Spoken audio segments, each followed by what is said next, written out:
everybody, welcome to Planet Lizzdom Season 2, Episode 7. I know that sounds like a bit of a strange number because we're now in March, but that's only because we took a little break from our regular viewing to do the pre-show, something strange, sideshow event, sort of get to know all the performers sort of thing. We're back to our regular scheduled programming this week, and I'm so excited to see all of you guys.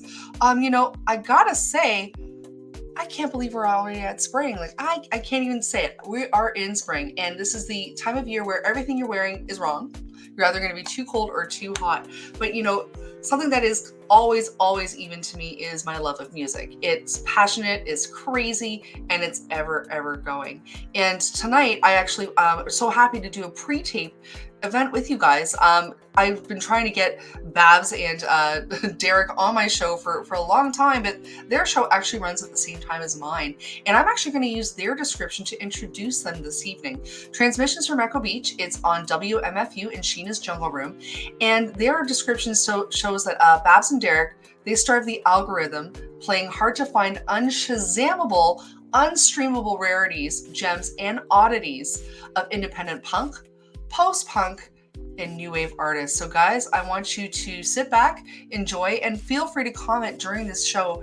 Even though it is pre-taped, your comments will show live for them to watch later. So let's see if I can do this properly for you guys and introduce you guys to Babs and Derek from Transmissions from Echo Beach. Here we go.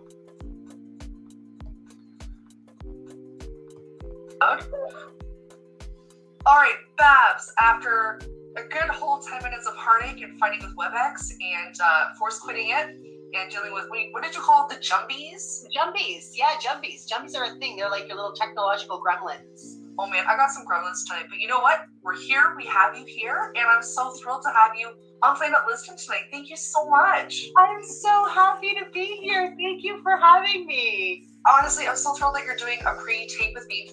Guys, for all of you watching tonight, this is not live. This is pre-taped from 2 nights prior because Babs and Derek actually have a show that goes live to air at the same time as we do.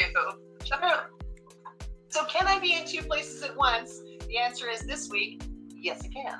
Yes, Yeah, I know, and it's heartbreaking, but not heartbreaking, because then what I do is I head on over to the YouTube, and I catch all the episodes on your channel, and I watch them thusly, and I enjoy you. and I encourage everyone to do that. So, well, thank you for that. And I encourage everyone to tune in to Live from Echo Beach. Is it Live from Echo Beach? Transmissions from Echo Beach. Transmissions from Echo Beach. I always get it mixed up. It's okay. I do too. I was telling Rob Cruz a couple of weeks ago that your show introduces me to music I never knew I loved. Good. Okay, we should check. You guys are my new Brave New Waves. Like every time I tune into your show, after the fact, it's on my playlist and I love it. That makes me so happy. And I think if Derek joins us later on, I know that that's the highest compliment that probably we could receive, because that's what we grew up on. I don't want to date myself here, but listening to Brave New Waves and early CFNY, when CFNY was actually a good radio. Can I say that? When they were more adventurous in their playlisting, their programming, it's true. You would hear things, and just the excitement of hearing new music. I'm just so happy to be able to share that with other people, because it's funny, like you read, we go on Facebook and we on shitty social media, and so many people complain, and I'm in a lot of like music groups and collector groups, and a lot of people, around my age are all like, rah, rah, rah, rah, there's no good music, rah, rah, rah. And I'm like, fuck no. Yes, there is. There's tons of it, and I uncover it every week. And I'll tell you a little secret. Most of the bands, a lot of the bands that I play on the show, I'm discovering them along with you. Yeah, because we have a system. Like the show ends, and then the next day, I'm literally like, okay, magazines, internet, blogs, friends, algorithms, and I discover new things every week, and it's so exciting to every week literally find a brand new favorite band. So so you're sharing in my joy. I'm just sharing the joy. That's amazing. I mean, thank you for telling me that. I was going to ask you what your process was to find all of your music. That's really cool. So, like, literally, you finish, and then you sit down, you get on the internet, and you just start. The next day, we start all over again. Yeah. Do you ever find that some weeks, like, you're finding so much music, you have to start logging it for future shows? Yeah, no, this week, it's so funny, because last week, like, there are easier weeks. There are some weeks where you're just like, holy shit, I can't even, and like one thing is the next, and you're like, oh my god. And then it's forced to making connections of like, oh, so-and-so has this side project. Oh, well, geez, I better go check that out. And then it turns out, oh, well, I really like this person that's in this band. So it's sort of like connecting the dots.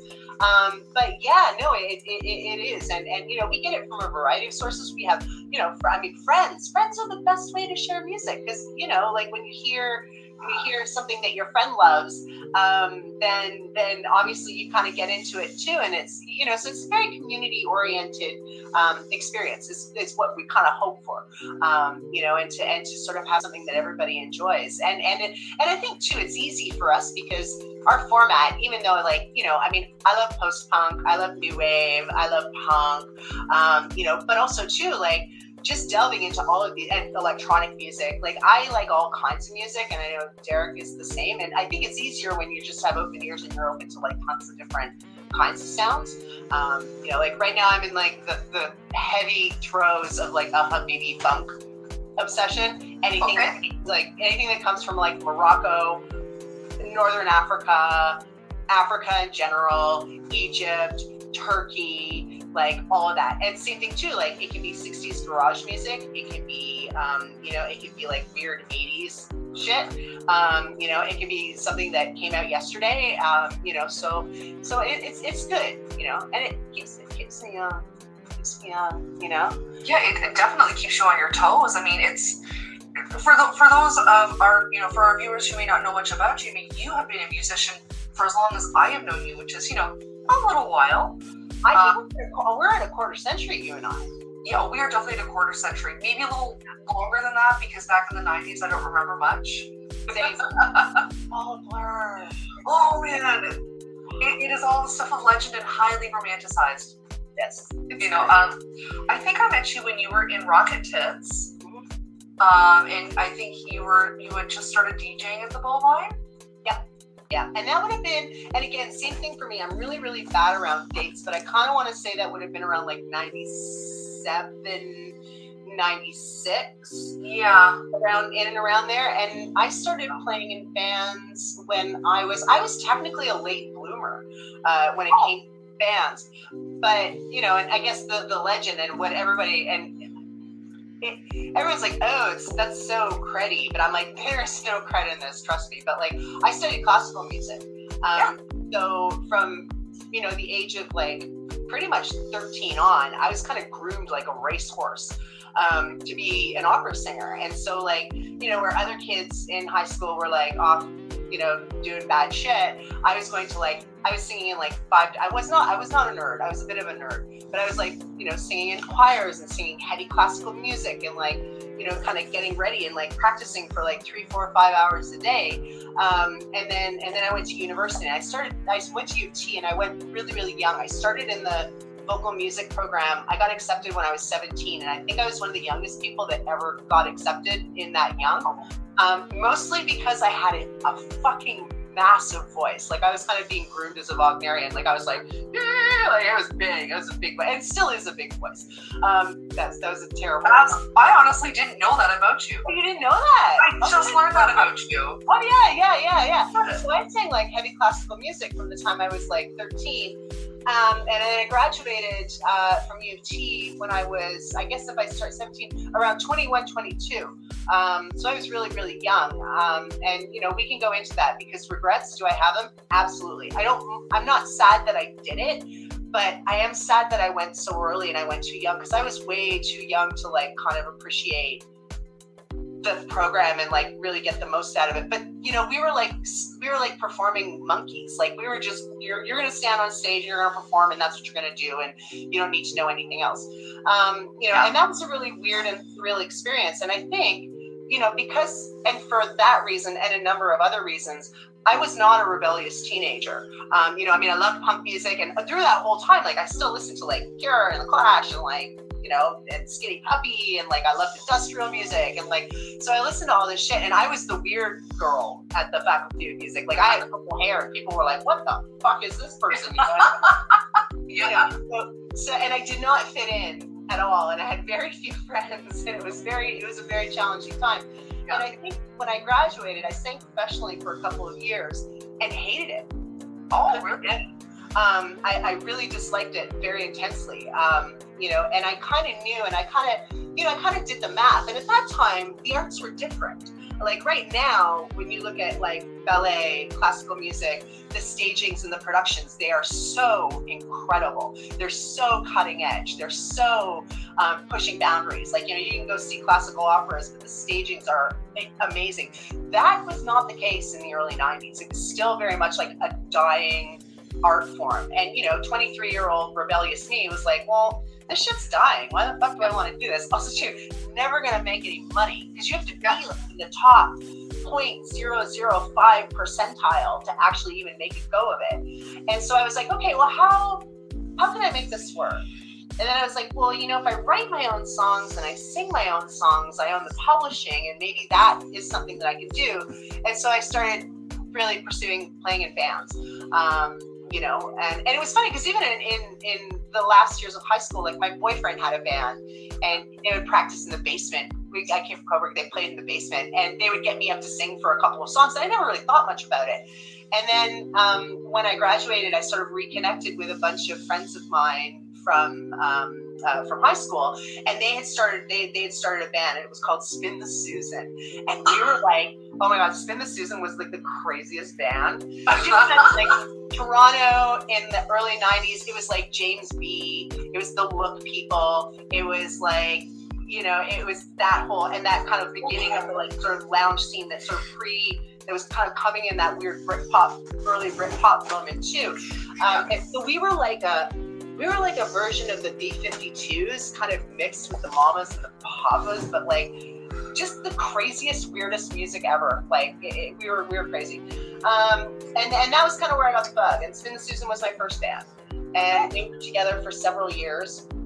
And that, of course, in that time, that was when we met Meryl Lister, who would later become Peaches, and we sort of ran with that crew. Chili Gonzalez was part of that crew, and Spin the Susan eventually split up, and people kind of went their own ways. And then I was invited to join a band that was formed by my friend Rich Zahomensky and Tim Kowalski. And Tim Kowalski had been in Squirrel, the amazing band Squirrel, and they were looking for a singer, and so they recommended me. And I was like, yeah, okay, I'll do it. And then we were the Helens, and the Helens played a lot in Toronto. Yeah. That's great. We were one of the Dirtbag Elmo bands. Yeah. Yeah. And that was the first time I met Derek, was when I was in the Helens. Okay. And because he was playing, at that time, he was playing in Creeping Nobodies, a band that I hugely respected. I mean, they were, they're an amazing, incredible Toronto band. And I remember playing we played the Elmo, we played the Bovine, we played every RPM, we played, not RPM, Big Bop, we played that whole scene and did that for quite some time. And then, what was really interesting is that sort of as the 90s kind of progressed, all of a sudden something was happening, and you could tell. I mean, I remember being so excited the first time I heard the Strokes, and the first time I heard, the White Stripes, and that was a very inspiring time. And of course, we were listening to Britpop and all that stuff. But in the back of my mind, because I've always been an industrial kid and always loved new wave music and always loved, guitars started getting kind of boring. Yeah. And that was when synths, nobody wanted them. And so I would go on eBay. I was going on eBay and just buying up all of these vintage synths for no money whatsoever, and started collecting all of these synths. And it just seemed to me that punk rock at that point, around coming close to the end of the 90s, was kind of played out. And there were these kind of tropes that were very masculine and very kind of sexist and very kind of and I wasn't into it. And all of a sudden, it seemed to me far more dangerous to pick up a synthesizer and fuck around with that and make it sound fucky and crazy. And again, this very stripped down minimalist sound, which again, because I love I love cold wave, I love sort of no wave, and again that sort of that and post punk. I mean, that features some pretty ripping synth shit, and that became more exciting to me. And that's where Pro-Con came out of. But in the middle of all of this too was Rocket Tits. So sorry about that, to take you all the way back to the work. Yes, so I was concurrently in the Helens, and then I started Rocket Tits. And Rocket Tits, the version of Rocket Tits that was not the original inception. There was a Rocket Tits before that. The first inception of Rocket Tits was actually me and Peaches, and we played, I think, maybe 1-2 shows, if that even. Okay. One of them was at the Lion Club on College Street in the basement, and it was a drum machine, and she played bass and I played guitar, and I think we performed 4 songs that were just screaming and fucking and wailing like banshees, and just a disaster. I don't think we ever practiced. I think we're just gonna make this up as we go along. And that was the first that was the first step to Rocket Tits. And then in that journey, I met the wonderful Barbie Castelby, who was in The Spy, the wonderful Toronto band The Spy at the time. Love that girl, and still, one of my dearest, closest friends after many, many years. And we kind of got to talking, and we were like, in the midst of all of this, because the Toronto scene was pretty macho. It was a lot of dudes and bands. And yes, there were some amazing women, and that was the whole point. We're there's all these amazing women in town. We're all, maybe some of us playing in bands, all of us with men. Why don't we just have a band that is all female? Let's just do that. And I think it became a very conscious choice for us to not write original songs. We didn't want to deal with original songs because too much work. That's right. And we were all writing original songs in our own projects that we were very attached to. Carrie Narasin, who was an incredible drummer, and her band they became Delta Marsh. And oh my God, see, this is why I hate doing interviews. Now I'm going to brain fart because I'm going to forget. Derek will remember. We'll ask Derek when he comes. But Carrie Narasin played drums, and we had another gal named Kara. on guitar, and she was a lovely, lovely, lovely, lovely woman. And we decided that we wanted to do covers because it was the music that we loved. We knew that people liked it.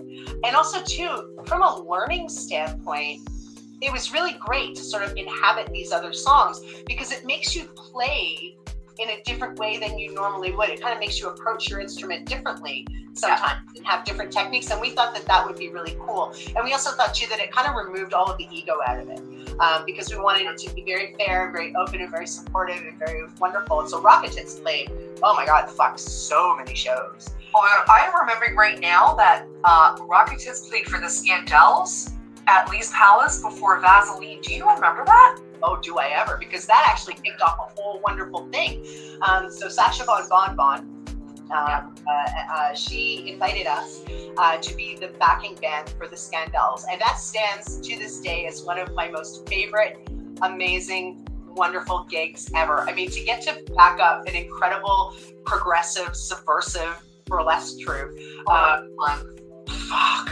Those shows were... Do you remember that pole? It only went halfway up, so I was like, well, I guess I'm not swinging around on that. Not swinging around on that. Not swinging around on that. And you know, it's a really beautiful kind of thing of like, you know, how one thing just kind of naturally leads to the other. Because as the Scandals sort of morphed into this like wonderful sort of theatrical proper theater, improper theater experience that incorporated burlesque with these incredible storytelling. Alex asked me to continue on, and so I provided the music. I was the musician for two more shows, two or possibly three more shows that we mounted. One was called Who's Your Daughter, do you remember Who's Your Daughter? And for those who don't know, Sasha Von Bon, she was Toronto's, for iMagazine, rest in peace iMagazine, she was their sex columnist, and also to the leader of the Scandals. That show opened with me dressed in full gold lame, dressed with, I played Salvador Dali in that show, so I had a mustache, I mean, this like gold fucking caftan.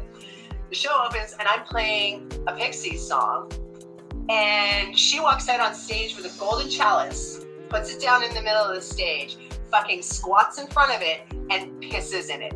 She did that every night, pissing on command in front of an audience. And I was just like, this is amazing. This is exactly what I went to school for. 100%. 100%. 100%. Well, and then fast forward to now, I mean, again, you know, going from working with the Scandals to, that's probably about 15, 20 years ago now. But just before, Transmissions from Echo Beach, you've had Juicebox going on, which I absolutely love. So DJing kind of happened along with it. Again, if you played in a band in the 90s and the early 2000s, probably 9 times out of 10, someone's going to ask you to DJ at some point. And DJing happened very interestingly for me because I've always loved records, as you can see. And I've always loved records and I've always collected records. And there was a time, I used to have a tiny bubble top vintage record player, which I still have. Love that fucking thing. I love it. And I would play records and people would come to my house and smoke shit tons of weed. And we'd listen to records and I would just put on records and we'd slow them down, we'd speed them up, we'd just do all kinds of crazy shit. And at one point, I looked around and there were like 20 people in my basement. Wow. As we were doing this, and someone turns to me and they're like, you should probably get a DJ gig. And I was like, oh, yeah, maybe I should. And right around that time, it was kind of exciting because Barb and I met an incredible woman named Schwan. She was promoting at Bovine, and she said, listen, why don't you two come in and do a DJ night? She's never done a proper DJ night. Stumble into like a Friday night regular residency at like one of the most, if not the most legendary bar in the city. And so I DJ'd at the Bovine for many years. I think 4 or 5 years I was there on the regular. And a weekly gig, I admire anybody who does a weekly gig because that shit wears you down. It's a lot of work. Even though I do it now with the video show, I'm like, yeah, a lot of work goes into that. And so I DJ'd at the Bovine, and then I kind of, my other band, Procon, which became the electronic band after the Helens, we were touring. We were doing a lot of stuff, and so I needed to focus on the band, so I took a break from DJing for a while. And it was actually Andrew Robertson who dragged me back into it. That's right. And we did nights. We did Crisco Tech at the Hen House. We did Whitney Spears, which was Whitney Spears in the market, and those nights were insane. They were fucking crazy, and that was kind of the beginning of like the new rave times, right? So again, like electronic music had morphed into this other thing, and I was digital DJing, wasn't playing vinyl anymore. It was a whole different thing. And then I kind of again sort of stopped for a couple of years, and then I was hanging out at the Piston, my home, my place, bar on Bloor Street, and I was going to a night there called With It that my friend Terrazino was doing, and that was sort of like a 60s soul night. And I ran into George DaCosta, who owns the club, and he had come to the club. I kind of knew him around, and he was like, "Hey," he's like, "You still DJ?" And I was like, "Yeah, not so much, not so much." She's like, "Why don't you come and DJ at the Piston?" And I was like, "Okay." And I did, and actually I have to thank a wonderful woman named Sarah D'Onofrio, because she was George's original DJ partner, but she ended up getting married and moving to the States, and so I was kind of her backup when she was sort of back and forth. I would always kind of be her replacement, and then when she eventually moved to the US, I became the permanent Juicebox DJ, and I keep losing track too, but I think we're going on 8 years now. Wow, which is crazy, and that's a monthly, and that's the last Saturday of every month, and we play. I love Juicebox because Juicebox is like post punk, new wave, new indie, some electronic music. It's kind of whatever, and a lot of Britpop, and I do kind of sneak in some 60s and soul. It's a very open format night, and I love it because it's super welcoming. Like our crowd is so crazy. Like we get kids in their early 20s who are there and loving this music, and then also too there are people who are my age. So it's really lovely again to have this environment where people feel comfortable and want to come. And it is the best dance floor in the city. Like the sound system there is fucking crazy. And it's so much fun. And it's just the right size. Like it's big enough to cram people in there. So if you want a hot, sweaty dance party experience, but also too, it's not overwhelming. It's not huge, and everybody knows everybody. And it's a lovely way to be. And we play nothing but vinyl. It's a vinyl only. I love that. Yeah. Well, and you just had your Juicebox event this past Saturday. Yeah. I wasn't able to make it. I'm so sorry. I love being your dance captain. But you are the dance captain. You was the first one on the floor, and you're fucking leading people. You get people going. Oh hell yeah! First on the floor, last to leave. As it should be. Absolutely. Like seriously, guys, come out to Juicebox. It's at the end of the month. Last Saturday of every month at the Piston. I will put that on the banner. There's no excuse to miss it. It's the best dance party in the city. I'm noticing that we're gonna run out of time soon. Is Derek able to come on to have a chat with us? I don't know. Derek, are you coming to join us? Yeah, no, come and join us. You're a sweetheart. On the chair. Because I want to talk about transitions from Echo Beach. I mean, I'm such a super fan of your show. I really love what you guys are doing, and I'm so glad that you're doing it, and I want to kind of find out, because I am a huge fan of Genesis Stories, how it came to be. How did you guys meet? Because I know, but nobody else knows. And how did this come about? Yeah, Hi, I don't know. Well, we met, I was about to say, the music scene, even before Creeping Nobody's. I played in a band called Hearts Unknown. That's right. And that's right. her boyfriend at the time auditioned to become a drummer. Yes, that's right. Drummer. That's right. I mean, so the true story is, I don't want to be like spooky about this, but like as we were all kind of playing shows in and around the city, I remember seeing Parts Unknown. I remember seeing Creeping Nobody's and being like, oh my God, that guy. Whoa. And you're like, wow, he's like so smart, so talented. Like, well, and you know me, I'm not a shy person, but I would immediately we would run into each other in the club and be like, yeah. And I talked to his bandmates more often. And so there was always like, kind of like ships passing in the night. We would sort of see each other. But the funny thing is how we actually did meet after all of this time was actually at Juicebox. Which I was thinking too. But Yeah, so please exactly, tell yes. the story. Tell the story about Juicebox. Well, yeah, no, it was just I hadn't seen Babs in ages. I knew she did the night, but so many things going on in the city all the time that I never did actually make it to any of the nights. So it was just a chance occurrence. And I came to the door, and she was there, and she kindly gave me a huge hug and let me in, and there we were, hanging out all night.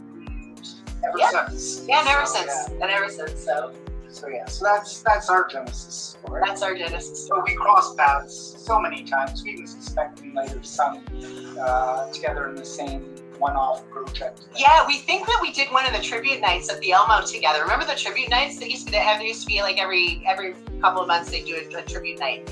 And I think we played the Cure one together, but we're not sure. We can't remember. It's Casey, like you said. Okay. The connection to WFMU, to answer the other part of your Yeah. question there, is that Babs had made a friend during the pandemic, during the lockdown, with WFMU DJ Georgie. DJ Georgie Girl, who's an incredible DJ. And so we got to talking, and she was like, you should come and do a show on WFMU. And we were like, oh, okay. And so we did. And so we did. Yeah, no, it was fantastic. They accepted us and we're on board, and it's such an amazing thing too. I'd like to put a plug out to WFMU to say, beyond just being a radio station with little substations, if you go to the internet and actually sign up and become like part of the chat community, you can find archives, you can favorite songs, you can search things and playlists, and everything they've done for the 20 plus years is up on the internet. So you can go in and search for anything that's ever been played in WFMU, including live sessions. Yeah. Wow, I didn't realize they had that much. See? Yeah. Oh, yeah. Wow. And that's what makes WFMU really special, because it actually is an archive of like impossible to find music, artists that you don't hear everywhere, music that is incredibly hard to find, and I think that's one of the things. They're actually one of the longest running college radio stations in North America, if not the world, pretty much. And the work they do is really important, and we love it too because they're entirely listener funded. Like there's no commercials, there's no ads, they don't take corporate dollars. So it's really cool to be a part of something like that as well. That is really cool. I mean, I knew that your shows were archived, but I didn't realize to that extent. That is so wonderful. Yeah, it's while my old band, we did a session around 2006, I think, 2000. That sounds about right. And it's still there. I found it the other day, searched it, and I was like, oh, wow, this one offline thing we did that we were like, oh, okay, we got our radio session. It's still there, living on the internet. That is so cool. Well, folks, that just goes to show you what happens on the internet stays on the internet. So make it count. Well, I remember during the pandemic, you were doing a lot of shows, I think, on Mixcloud, Babs and Derek together, and you were doing Juicebox on, I think, Mixcloud while we were in lockdown, which I absolutely loved. I loved looking forward to watching little appearances of Meat Mook, your wonderful, gorgeous little site. I'm obsessed with. I know, we'd love for him to make an appearance. He might be hiding in his box. He does that sometimes. But yeah, I mean, it was really funny because when the pandemic happened, and is still happening, I think one of the first things, everyone was really freaked out, and I think, the question was like, oh, well, does the world need a DJ? Does the world need a night, in the face of what's happening in the world right now? And the answer was resoundingly yes. Oh, yeah. We needed a place to come, and people needed a place to stay safe. People needed a place to stay connected. And so I realized that this was a very, very important thing to do. And so live streaming really became all about that.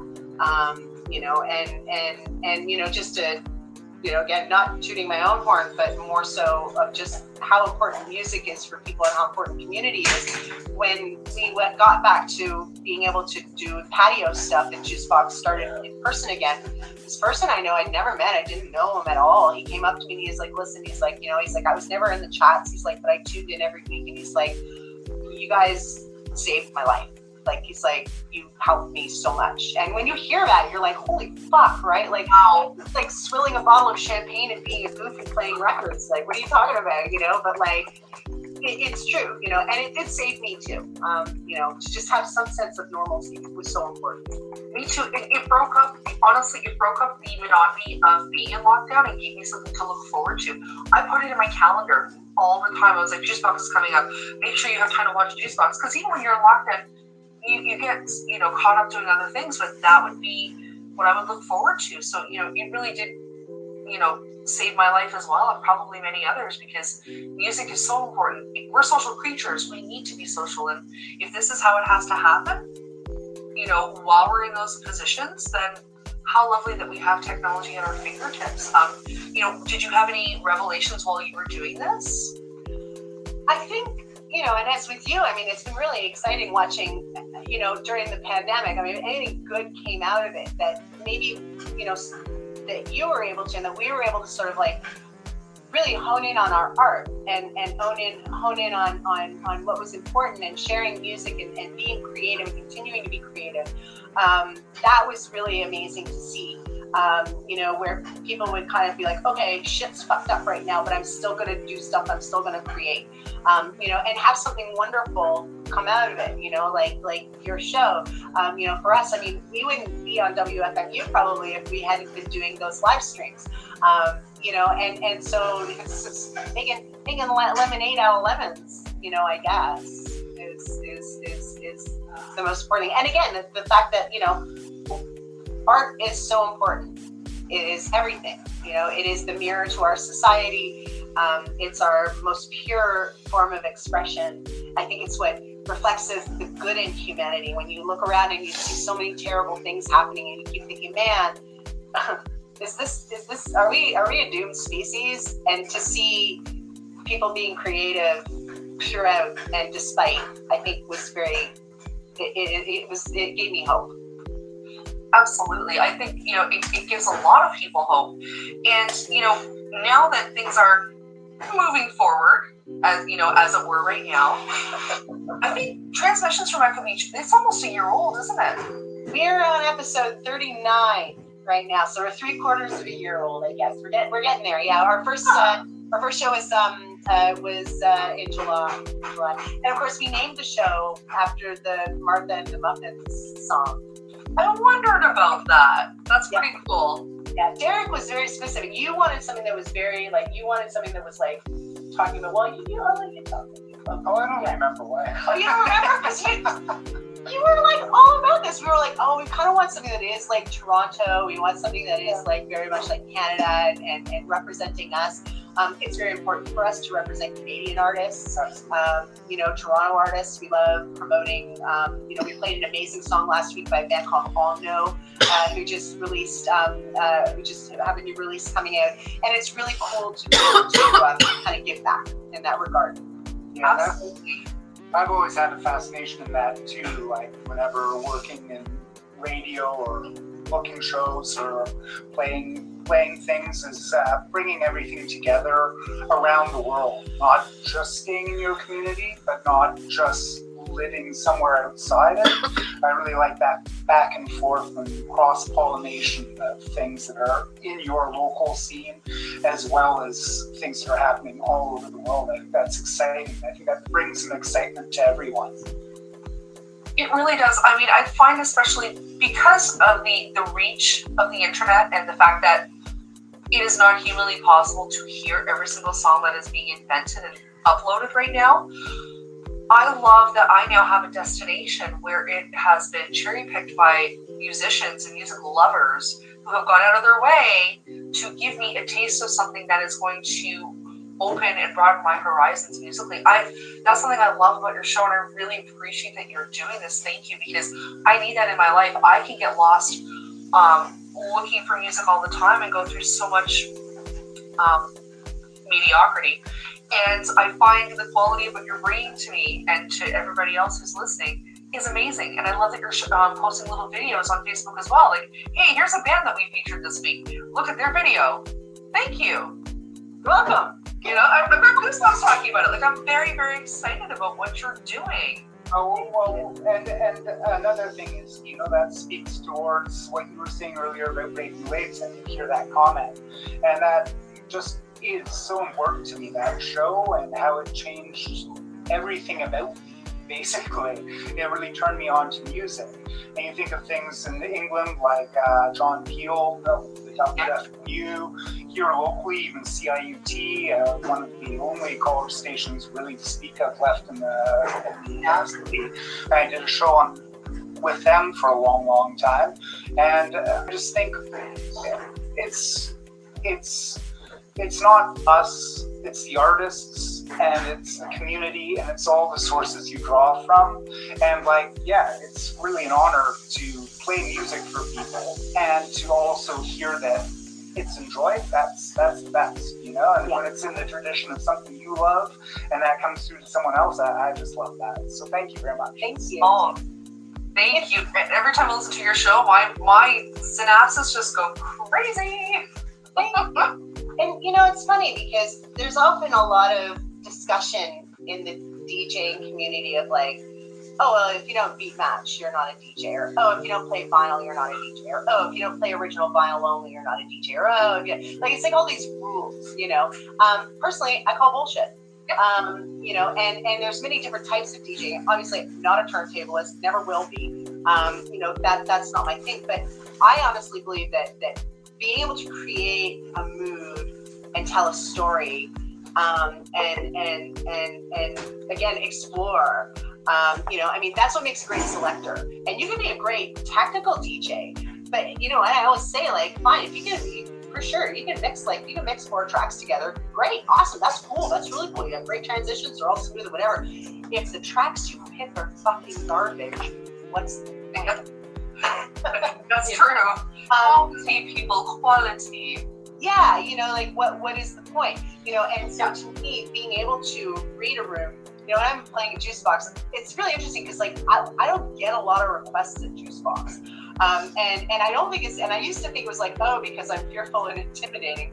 Could be. I got a little bit of the RBF going on. It happens, and I always look so serious when I'm DJing. People are like, you don't smile when you're DJing. I'm like, it's because I'm thinking, and it's a lot of thought required of like, where are we going and where is the story going and who needs to hear what. You're watching and you're looking at the dance floor and you're trying to assess what's happening, and reason actually we don't get a lot of requests at juice boxes quite often. When someone actually does come up to request something, I will literally either have it pulled out in my crate about to play, or my favorite thing, I just like to point at the turntable and go, it's on there, that's playing it next, it's gonna be great, go dance. And everyone's so happy, you know. Like, to me, that means I'm doing my job. Yeah. You know, and it's really challenging because, like, in radio, I mean, Derek is by far the more accomplished radio DJ. I mean, you went to school for it.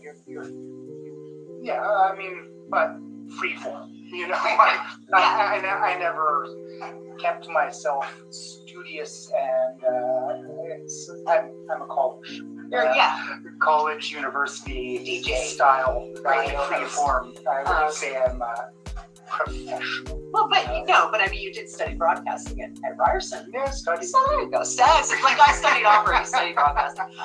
You know, but it is really interesting to sort of be in this different sort of format where you're sort of creating worlds and sometimes, like, we do themed shows and we're kind of grappling with like, oh God, should we do a theme show? Sometimes it's easier, but sometimes it's not. Yeah. You know, and sort of going back to like a question you had ages ago, some weeks it's so easy. Like, you're just like, boom, boom, boom, oh, this song, that song, this song, and they all just kind of connect together and the jigsaw puzzle comes together. And then other weeks I'm just like, what am I doing? I can't get this song to fit with this song, and like, you know, it's like, but it all comes down to wash. All I can picture is different pieces of vinyl on your wall with red string connecting to each other, like a detective who's been suspended from work, and he's like, but I'm gonna find the guy. I'm gonna find him. I'm gonna find the song. That's it exactly. And then sometimes you have just like one song where you're like, oh, this is the keystone. This is actually what everything else builds from, and you just sort of take. It just sort of flows. And Derek and I was in it sometimes too. We're able to like just bounce back and forth, like, oh, that song. I know exactly what song's gonna go. Oh, okay, cool. And sometimes not. It all depends. But I do like that you call it the keystone, because you're absolutely right. You know, I think every musical moment or musical story does have a keystone, including a DJ night where, you know, depending on the world and what's going on, the folks that you're playing for, that keystone changes. But if you can identify it, it's all yours. You know, it becomes magical. And that's something I really like about your show. When I'm listening, I can tell that you two are definitely in tune with each other, and that, you know, you've done the research together, you know, to a certain degree, and that you're kind of in the same part of the pond, but wavelength. You know, you really, you know, you're kind of walking the same beach, as it were. Yes, very much so, very much so. And it's interesting because, like, you know, Derek's got his kind of workstation and I've got my workstation. And sometimes, like, I'll be like, oh God, you know, like, he'll hear me kind of putting through it. You're like, you know, we totally do bounce off of each other and feed off of each other. Next week's show, that I'm trying to keep some surprises because you always have a surprise for me, usually, at least once a show. Yeah, Yeah, and I'll be delighted. Oh my gosh. Well, when folks tune into your show this week, which is airing at the same time as Planet Lizzdom, I love that. What can we expect to hear? I'm very excited about this week's show. I've got a couple of good. I've got. You know, I mean, I insist on this too. I must love all the songs I play. I can't play something I don't love. But I'm really excited about this one song. It's just so goofy. It's a goofy song, and there's a set that actually is like very Devo inspired. Like, I was like, oh, okay, everything sounds like early Devo in this set. These are all bands that are very clearly influenced by Devo. So angular synths, kind of weird wonky guitar riffs, but there is one song. Here, plug your ears. And I was gonna play it for Derek because I just keep listening to it and laughing every time I play it. But he's not gonna know until I play it though. It's quite fun. Okay. Here I'm like, you're going to tell me the secrets. I uncovered a label that's called We Are Time. Okay. And it's out of New York and Vancouver now. I think it's Canadian American label, and they actually specialize, or that their reason to be is to focus on intergenerational music. So they work on collaborations and making connections between younger artists and older artists, obviously, I guess. and yeah, they've got a lot of interesting artists, and a compilation that's just out. They've got a couple that they put out, and trying to find out more about them. So yeah, We Are Time. That's one of the things that I'm tracking down this week. Cool. Oh my god, I look forward to learning more about that. Oh, there's like 12 different tangents I want to go on with you guys musically. Oh, it is so hard because it'll be another 3 hours. But something that I saw on Netflix the other day, a series called Midnight Asia, is this really cool band from Korea. They sing Korean pop mixed with traditional Korean music. Oh, nice. And it's the fucking bomb. I have no idea what they're saying. I don't know the melodies, but again, my synapses are firing off because it's completely new to me. Sure, yeah. Yeah. I think Best. it is. And, you know, we get very kind of, again, locked into like our, you know, our Western culture of our comfort zone musically, you know, and there's just an incredible wealth of music out there in the world. And it's all so incredible, you know, and every country, every nation, every culture has its own like sub scene, you know. I mean, especially because I was like super into post punk. I was like, oh, you know, like let's check out like Ukrainian and Balkan 1980s, you know, new wave and cold wave. So good, you know, and there's and you look at like, you know, garage music from like, you know, from Asian countries like Vietnamese. I'm still like blown away. I can't remember her name, but we played her a few shows back where this woman was essentially in Vietnam. She played in a sort of like 60s garage rock band and had this whole career. And what was really interesting about her was that she and her band, they wrote their own songs, because usually they would do, you know, covers of Western songs, but they would do in Vietnamese. They would write these amazing garage rock songs. This woman quit music, moved to America, had a family, never sang again. And it wasn't until just a few years ago that her recording sort of came to life, and everybody was like, holy fuck, what's this? Her own daughter. I had no idea that her mother was this badass, like, garage rock, club swinging, late 60s swinging Saigon. But, like, you know, it's those stories, you know. And that's the other thing I think about Transmissions from Echo Beach, is that it is the show for music nerds, because we dive deep into the stories. We do a lot of talking. Shocker. But Derek, well, he can go on and I can go on, and we love giving that background information because I think it makes it that much more interesting too. Oh, music nerd here. I seriously and sincerely appreciate all the background information. Awesome. Because, oh yeah, I was really cool growing up in school. By that I mean very not. And I was all about the backstories. I wanted to know everything about everything. You know, I hate that I have to wrap this up, but I have to keep it under an hour because I want to replay this episode many times. What do you guys want to see happen with Transmissions from Echo Beach? What is in the future? Well, we're going to have more interviews, I believe. Yeah. So, the fact that We Are Time label, we're going to hopefully be interviewing them coming up in the future. We've got an interview with Martin Atkins that we've kind of been putting little bits and pieces, like, you know, like he played in, you know, Killing Joe, Big Face, and so many other things. He opened up this post-punk museum in Chicago. He's been putting that together and kind of DIYing a museum. So it's post-punk and industrial music. So he talked to us about that a while ago, and we're hoping to move towards actually having some interviews in the future. So I'll be, you're schooling me here on your interview, so thank you. Yeah, My pleasure. I'm happy to be your guinea pig. Yeah, and honestly, we're just happy to be there. You know, just keep sharing music and keep doing super fun radio that hopefully everyone enjoys. Yeah, and if anyone does check out WFMU, like, I do encourage the chat rooms. I always, you know, sometimes I'm in chat rooms, sometimes I'm not. I'm like, oh, whatever. But it's actually quite an amazing little community there. So that's fun to delve into as well. That's very cool. One more time for everybody so they know where to find you. It's WMFU. WFMU. So WFMU. Yep. You go to WFMU.org, and then it's kind of like the BBC, where they have like BBC One, BBC Two, BBC. They have all the channels, and so we're on the Sheena's Jungle Room channel, and you can find us there on Thursdays at 8 p.m. EST. Also, too, our Facebook. You can find us on Transmissions from Echo Beach. That's our Facebook group, and also to our Instagram. Shockingly, also called Transmissions from Echo Beach. Yeah, if you go to the main WFMU page, it's not necessarily super obvious. There's kind of a banner at the top that shows the sub rooms, and one of them is Sheena's Jungle Room, and that'll bring you up that schedule. So there's the main station and three alternate stations. Perfect. That's how Derek gave me the finger on camera. No kidding. Yes, no, guys, definitely tune in. I will have all the links on Planet Lizzdom as well because I love to cross promote.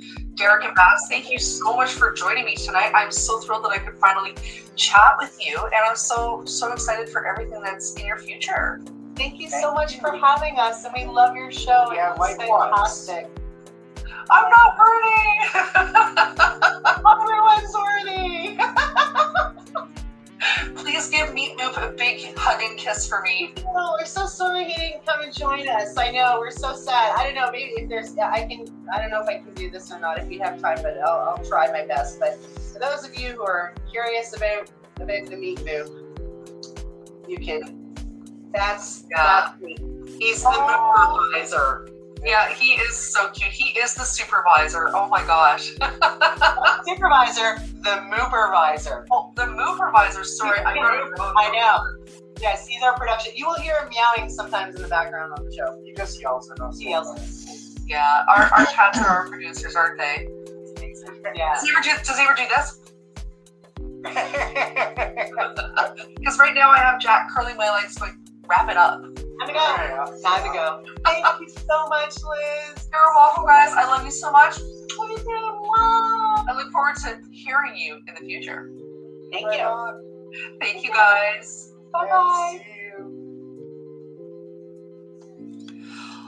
All right. Oh, here we go. We're back to being super live. Guys, thank you so much for tuning in tonight. You know, Babs and Derek, they are currently live still right now on WMFU. So if you head to my page, either my personal page or the Planet Lizzdom page, the link is there, but head on over and go to wmfu.org/Sheena so you can continue to listen to them until 10 o'clock tonight.